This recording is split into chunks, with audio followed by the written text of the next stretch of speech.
Hello everyone, बोथोरा दिनै बिराद मोजां आरोना लोगोफोर माने सान्दुं गैया एकदम दोमैलुलु फुङाव उथिनोसै समावहाय गोजांनाय मोनलायलायदोंमोन आरो जि जोमलायनाय जादोंमोन नोंसिनिथिं बोथोरफोरा माबायदि एसे खोन्थाहरलायदो लोगोफोर जोंना ओमफ्राय बाबुआ उथिथ'वाखै आरो बेनिफ्राय नै बेयावहाय ना मोजां फिना दोनदों दै माने ओमफ्राय नैबे मावजि फैबाय थायो नालाय बेखायनो बे राङालावजों बिदि होसिनना दोनबाय दा आं फुंनि ओंखाम जाग्रोनोसै लोगोफोर मा दं मा गैया नायनोसै दालियाथ' थाखाथारो जोंनिया हस्टेल नालाय बेनिफ्राय बेयावहाय मा दङ आंथ' सङाबो नालाय बेयो मानजिया ओमफ्राय बेयो दाउदै ओमफ्राय बुट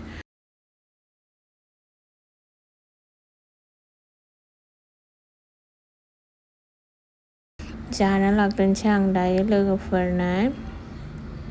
हारसिंसो जानाय जायो माने बाबुखौ माने नेनायावनो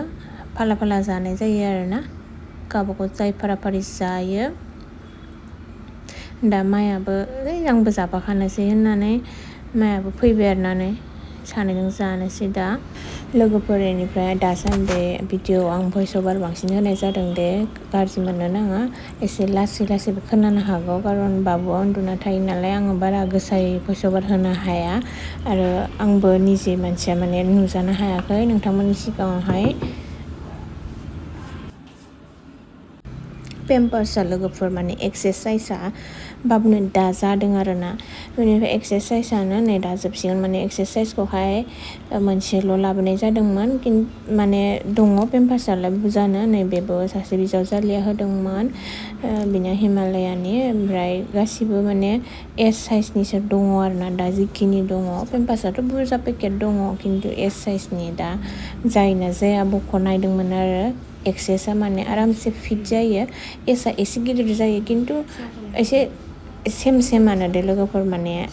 बे आथिं सोग्रा एखेयानो माथ्र' एसआ माने एसे गोलावल' आरो बेफोरबो एस साइज गोजा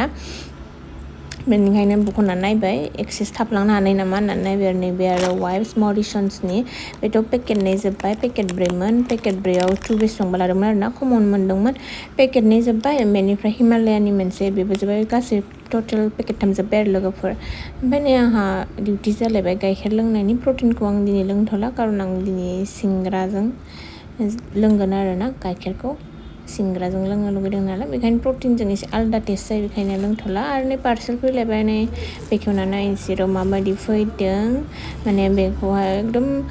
रिटार्न खालामफिनबाय थानाय जादोंमोन आरो नै एकदम नायलनसो फैलायबाय फार्स्टआवबो नायलन फैनानै हरफिननाय जादोंमोन आरो दा दिनैबो नै नायलन फैलायबाय गोसोआनो बोरैबा मोनबाय आरोना माने मोजाङानो फैदिया बे खेबसेयावहाय आं खालामला आरो हरफिननोसै आं लोगोफोर दा बेखौ नांला आंनो माने आं बे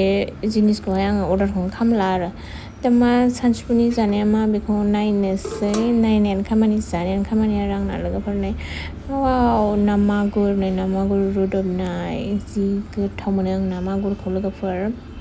नोंसोर गोथाव मोनो ना मोना खोन्थाहर दे ओमफ्राय सारायखौ इगनर खालाम लोगोफोर सारायानो होबाबो गुफुर जाला जोंनिया